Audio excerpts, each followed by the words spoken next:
Hello বন্ধুরা, তো আজ আমি তোমাদের সাথে ছোট্ট করে একটা মিনি ব্লগ শেয়ার করছি। তো আমার শরীরের কিছু সমস্যা দেখা দিয়েছে, তার জন্য আমি চলে এসেছি হাসপাতালে।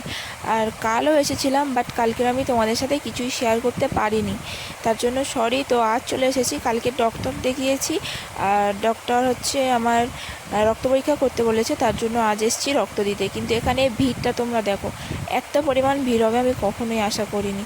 আর এখানে একটা বাচ্চা মেয়ে দাঁড়িয়ে থাকতে থাকতে মাথা ঘুরে পুরো পড়ে গেছে, অজ্ঞান হয়ে পড়ে গেছে। কিছু মাথায় জল টল দেওয়া হচ্ছে, অনেকক্ষণ পর এর জ্ঞান এসছে। তো যাই হোক, বাচ্চাটা এখন সুস্থ আছে। আর যেটা বলছিলাম, এখানে এত পরিমাণ ভিড় হয়েছে তোমরা ধারণাও করতে পারবে না। মানে আমার আগে মোট টোটাল 135 জন, হ্যাঁ 135 জন। আর আমার পিছনে আছে 30 জন। তাহলে বুঝতে পারছো কতজন লোক হয়েছে। মানে কি বলবো, সকাল 9টার সময় আমি লাইন দিয়েছি, আর আমার মানে রক্ত দিয়ে কমপ্লিট হয়েছে পুরো 2টোর সময়। ঠিক আছে, তো এতক্ষণ লাইনে দাঁড়ানো অসম্ভব।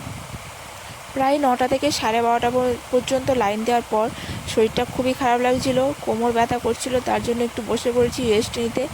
আর মাস্কটা আমি এখান থেকেই কিনে নিয়েছি, কারণ আমার বাড়িতে ছিল না। তো মাস্ক ছাড়া এখানে রিপোর্ট করা যাবে না, ঢুকতেই দেবে না ভিতরে। তো অনেকক্ষণ অবশেষে অপেক্ষা করার পর সুযোগ পেয়েছি, কাছাকাছি এসেছি। অনেকক্ষণ ওয়েট করেছি, মানে সেই সকাল 9টা থেকে লাইন দিয়েছি, এখন বাজে 1:30। তো তাহলে বুঝতেই পারছো কতটা সময় একভাবে দাঁড়িয়ে থাকা যায় না, প্রচণ্ড কষ্ট করতে হচ্ছে। তো অবশেষে আমি মানে ব্লাড দিতে চলে এসেছি, কিন্তু আগে আমার প্রচণ্ড টেনশান হচ্ছিল।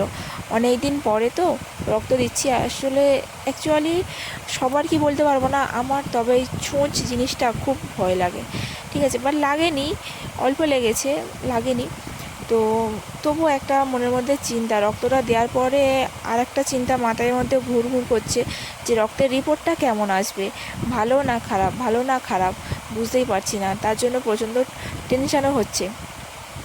আর যেহেতু রক্তের রিপোর্টটা আমার খালি পেটে ছিল, তার জন্য সকাল থেকে কিচ্ছু খাইনি।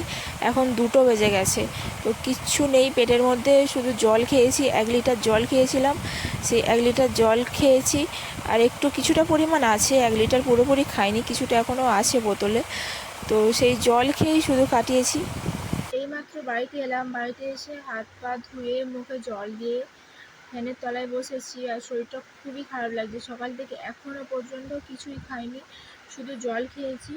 আর এসে এতটাই শরীর খারাপ, তাড়াহুড়োতে চেঞ্জ করলাম ড্রেসটা। দেখছো উল্টো জামা পরেছে, এই যে সেলাই, এটা হচ্ছে এই যে ফুল করা আছে ভিতরে, এটা হচ্ছে সোজা, এটা উল্টো, পুরো উল্টো ড্রেস পরেছি। শরীরটা খুবই খারাপ, যাই হোক একটু রেস্ট নেবো।